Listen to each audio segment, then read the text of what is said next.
প্রথমেই কবিতা উৎসবের রিক্রিয়েশনের সকল দর্শক বন্ধুদের শুভ দীপাবলির শুভেচ্ছা, প্রীতি, নমস্কার ও সালাম জানিয়ে আরম্ভ করছি আজকের ধারাবাহিক শিলাবতী চোরের বৃত্তান্ত।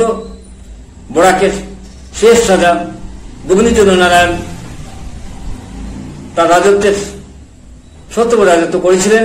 এই 70 বৎসর রাজত্বের মধ্যে 5 বৎসর শিল্পের কাশপুরে ছিলেন। সেই সময়কার ঘটনা এবং তৎপরবর্তী তিনি দুধপাতিলে ছিলেন কিছুদিন, এরপরে চলে আসেন কাঠিগড়া বধুপুরের সন্নিকটে। সেখানে তার মৃত্যু ঘটে আততায়ী হস্তে। তার প্রধান নারী ইন্দুপ্রভা ছিলেন বৈষ্ণব, তিনি ছিলেন শাক্ত। তাদের অন্তর্দ্বন্দ্ব এবং সেই সময় কাছাড়ের জনসংখ্যা কমে যেত। বড়পক্ষ নদীর প্লাবনে অনেক ঘরবাড়ি বাসে নিত, তাই প্রজারা এখানে থাকতে চাইতেন না। ম্যালেরিয়া, ডেঙ্গু জ্বর, কলেরা হতো, অনেক এখানে বসতি করতে চাইতেন না। ইন্দুপ্রভা কিভাবে এখানে বসতি করতে প্রজাদের উৎসাহিত করতেন, তাদের পাশে দাঁড়াতেন, এই নিয়ে উপন্যাস এগিয়ে গেছে। এবং পূর্ববর্তী যে রাজারা, কাছের রাজারা ছিলেন গোড়াপন্থী। গোবিন্দচন্দ্র নারায়ণ প্রথম দিকে দুঃখ বিলাসের মধ্য থাকলেও পরবর্তী তিনি উদার হয়ে যান, রাসের গান লিখেন এবং গোবিন্দচন্দ্র নারায়ণের উদ্যোগে তার কন্যাস্নে পালিত শিল্পীর সঙ্গে সুধাময় দাসের বিবাহ দেন। এই নিয়ে ঝরুদে সুধাময় দাস নিম্ন বর্গীয়, তার সঙ্গে একটা অভিজাত শ্রেণীর কন্যার বিবাহ নিয়ে ঝরুদে। এইভাবে উপন্যাসটা এগিয়ে যায়। নানান ঘটনা, পারিপার্শ্বিক ঘটনা, অন্তর্দ্বন্দ্ব, ভালোবাসা, প্রেম, সংঘাত, ঈর্ষা সব নিয়ে প্রতি পর্ব রোমাঞ্চকর। এই পর্ব ঠিক তেমনি রোমাঞ্চকর। ইন্দুপ্রভা ছিলেন বৈষ্ণব। পরবর্তী সময় গোবিন্দচন্দ্র নারায়ণ বৈষ্ণব ভাবাপন্ন হয়ে যান। তাহলে আজ 8ম পর্ব শুনুন, শেষ পর্যন্ত শুনতে থাকুন। প্রতি পর্বে রয়েছে তথ্য, এই অঞ্চল গড়ে ওঠার কাহিনী। তাহলে শুনুন আজকের পর্ব। ইন্দুপ্রভা প্রতিদিনের মতো আজও ভোরে স্নান সেরে নিয়েছেন। রাধা বল্লভকে তিনি শয্যা ভাঙিয়ে ভোগ দিয়েছেন। তারপর হাতে ভোগের প্রসাদ নিয়ে খুঁজতে লাগলেন মহারাজাকে। না না, কাছে কোথাও মহারাজা গোবিন্দচন্দ্রকে দেখতে পেলেন না।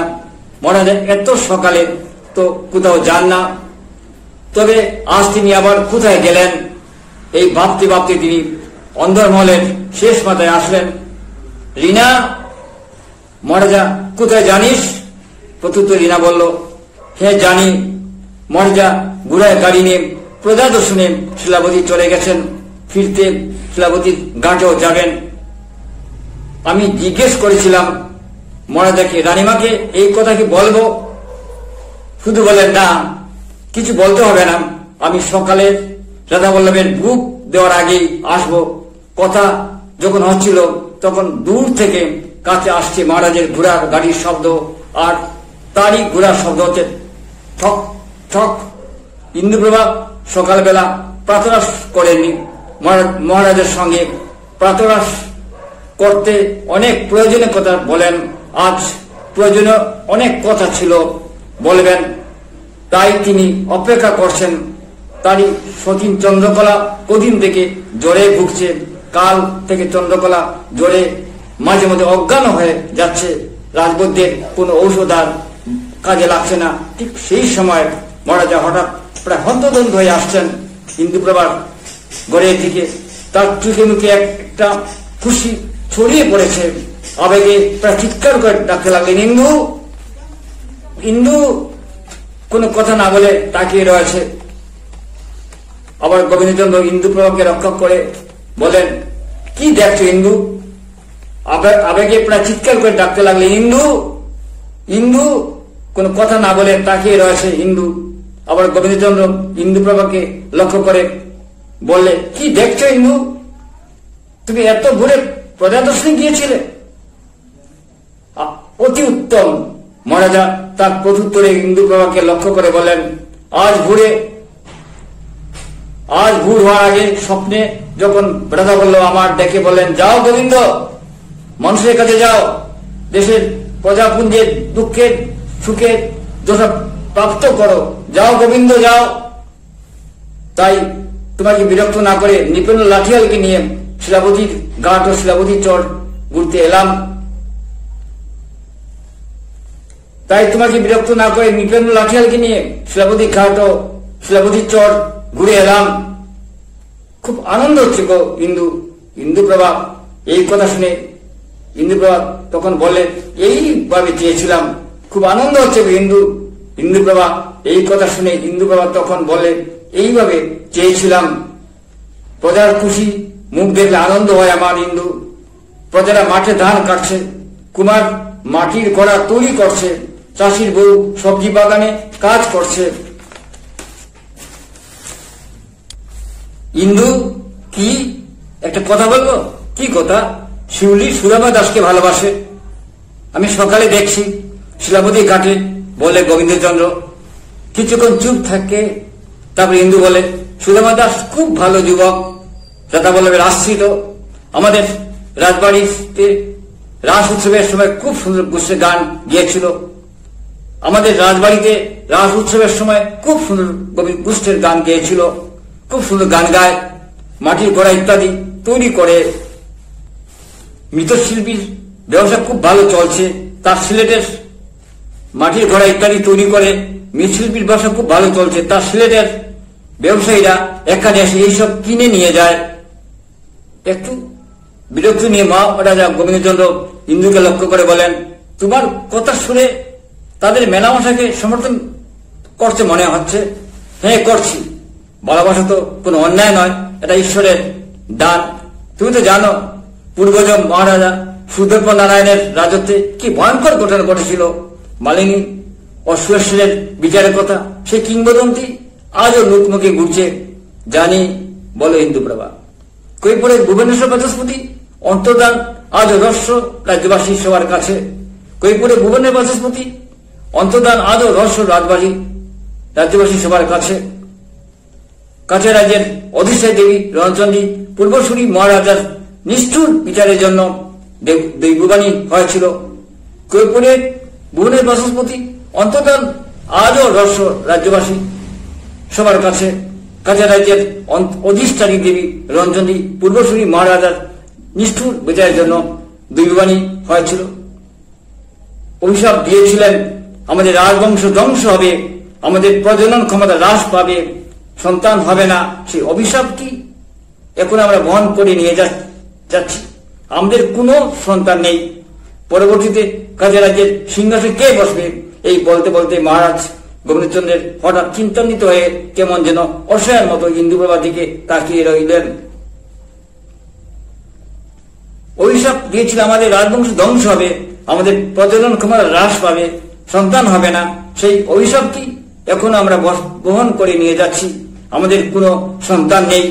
পরবর্তীতে কাজে রাজ্যের সিংহাসনে কে বসবে, এই বলতে বলতে মহারাজ গোবিন্দচন্দ্রের হঠাৎ চিন্তান্বিত হয়ে কেমন যেন অসহায়ের মতো ইন্দুপ্রভার দিকে তাকিয়ে রইলেন। রাধা বল্লভ আমাদের রক্ষা করবেন, তার শরণাগত আমরা, তিনি প্রেমের প্রভু। এই বলতে বলতে দুহাত মাথায় ঠেকালেন ইন্দুপ্রভা। তিনি করুণাময়, তিনি আমাদের ক্ষমা করবেন। পূর্বজের অভিশাপের আমরা প্রায়শ্চিত্ত করব। শিউলি ও সুদামের বিয়ে দেওয়ার মাধ্যমে সেই কাজ করব। আপনি ভয় পাবেন না, সব ঠিক হয়ে যাবে, আপনি চিন্তা করবেন না। আপনি রাজকাজে মন দিন, আর কোনো ঝড় উঠবে না। বিশেষে আবার আকাশে ঝলমল করে রুদ্র উঠবে। প্রেমের বর্ণালী রঙে প্রজাবাসী ভাসবে আনন্দে, প্রেমের বর্ণালী রঙে প্রজাবাসী ভাসবে আনন্দে।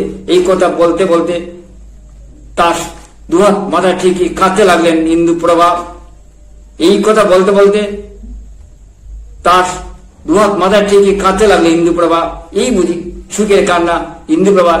এরকম মাঝে মাঝে ভাবে আপ্লুত হয়ে নিমগ্ন হয়ে যায়, তখনই কেঁদে কেঁদে কীর্তন গাইতে থাকেন।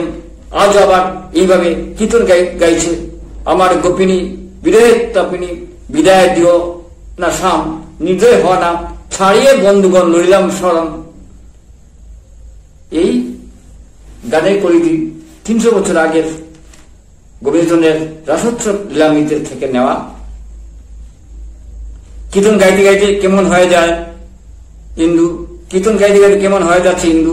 গোবিন্দচন্দ্র যতই দেখছেন ইন্দুপ্রভাকে ততই মুগ্ধ হয়ে যাচ্ছেন। ইন্দুপ্রভা কীর্তন একটুক্ষণ থামিয়ে বলেন গোবিন্দচন্দ্রের দিকে তাকিয়ে, পাতরস খেয়ে নিন মহারাজা। গোবিন্দচন্দ্র তখন কি মনে করে, পাতরসের ভুক খেয়ে একটু হেঁটে হেঁটে বারিন্দার ঝুলানো ময়না পাখির খাঁচার কাছে দাঁড়িয়ে কি যেন ভাবছেন। গোবিন্দচন্দ্র ইন্দু তখন কীর্তন গিয়ে চলছে। গোবিন্দচন্দ্র কি যেন ভাবছেন, ইন্দু তখনও কীর্তন গিয়ে চলছে। গোবিন্দচন্দ্র আবার তাকালে ইন্দুপ্রভার দিকে, আবার একটু হেঁটে এসে পিঞ্জিরার ময়নার পাখি ডাকনা খুলে পিঞ্জিরা ময়নাকে উড়িয়ে দিলেন আকাশে। তারপর তার প্রিয় নারদীর সমৃদ্ধ নিয়ে বসলেন। এদিকে ইন্দুপ্রভাকে রীনা তখনও ডাকছে, রীনামা। তারপর তার প্রিয় নারদীর সমৃদ্ধ নিয়ে বসলেন। এদিকে ইন্দুপ্রভাকে রীনা তখনও ডাকছে, রানীমা রানীমা। তখনও কীর্তন গিয়ে চলছে ইন্দুপ্রভা। রীনার ডাকে হঠাৎ তাকালেন ইন্দুপ্রভা, রীনার দিকে খুব বিরক্তি নিয়ে বলেন, কি হয়েছে, এত ডাকাডাকি করছিস কেন? রীনার ডাকে হঠাৎ তাকালেন ইন্দুপ্রভা রীনার দিকে খুব বিরক্তি নিয়ে বলেন, কি হয়েছে, এত ডাকাডাকি করছিস কেন? কিন্তু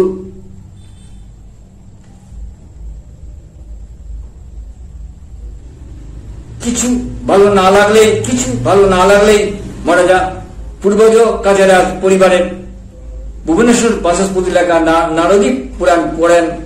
আজ আবার তিনি লাল সালু দিয়ে বাঁধা পুঁথি খুলে পড়ে চলেছেন।